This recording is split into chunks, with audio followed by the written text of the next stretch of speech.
गरुड पुराण. श्री गणेशाय नमः, श्री सरस्वती नमः, श्री गुरुभ्यो नमः, श्री गोपाल कृष्णाय नमः. गरुड पुराणातील 9वा अध्याय. मित्रांनो, हिवाळल्यास सदस्यत्व घ्यायला विसरू नका.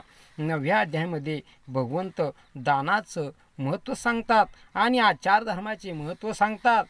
तेव्हा भगवंत म्हणतात, शय्यादान विधीचे वर्णन केल्यानंतर भगवंत पुढे जलादानाचा महिमा सांगतात. 11व्या दिवसापासून पुढे वर्षभर रोज ब्राह्मणाला जल व अन्न याचे दान करीत जावे. जल म्हणजे पाणी आणि अन्न. वर्षभर दीप ठेवावा. जलदान याचेच नाव उदक कुंभदान असे आहे. जलाविना तृप्ती होत नसते आणि जर रोज जलदान करण्याची सामर्थ्य नसेल तर मग सपिंड विधी करतेवेळी एकदाच द्यावा. आता आणखीन दिली जाणारी दाणे त्यांची फळे कशी आहेत भगवंत सांगतात. हे गरुडा पक्षीराजा, आसनाच्या दानाने प्रेतात्मा सुखाने बसून जेवतो. पात्रदानामुळे त्याला वाट मिळते. उदक कुंभादानाने त्याला प्रेताची तहान भागते.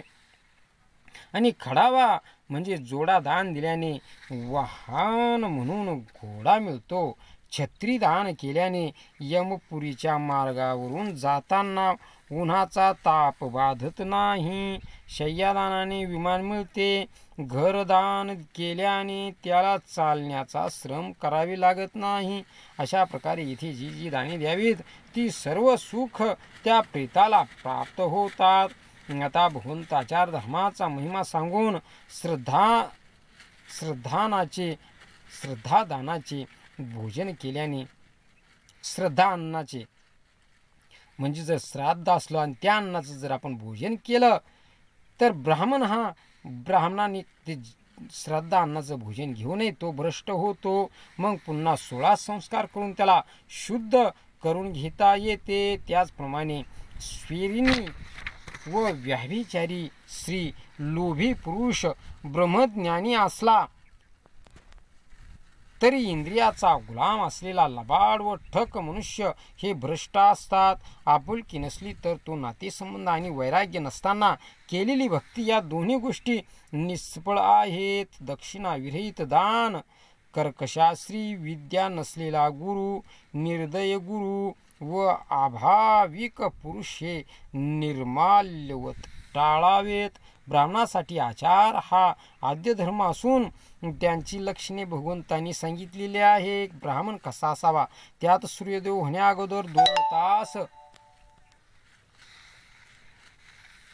उठावे. आत्मचिंतन व देवताची स्तुती करून नंतर शौच मुखमार्जन यांचा विधी सांगून पुढे प्रतास्नानाचा भगवंत काय महत्त्व आहे ते सांगतात. जप वगैरे करून आपला उद्योगधंदा करावा व माध्यान्ह स्नान करावे.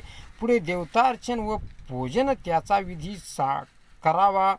आणि असं सांगून भगवंत 3ऱ्या प्रहरी शास्त्रार्थ श्रवण करावा असा प्रकार आहे. नंतर सायंकाळची देवपूजा करावी. अल्पाहार घ्यावा.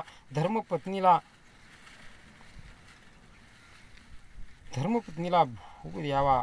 अशा प्रकारे श्रीहरीने दिनक्रमाने वर्णन संक्षेपाने केलेले आहे. असा हा 9व्या अध्यायामध्ये भगवंतांनी इथपर्यंत वर्णन सांगितलेलं आहे.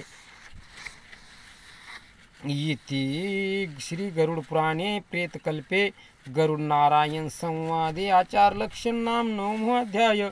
श्री कृष्णार्पणमस्तु. हरे नमः. हरे नमः.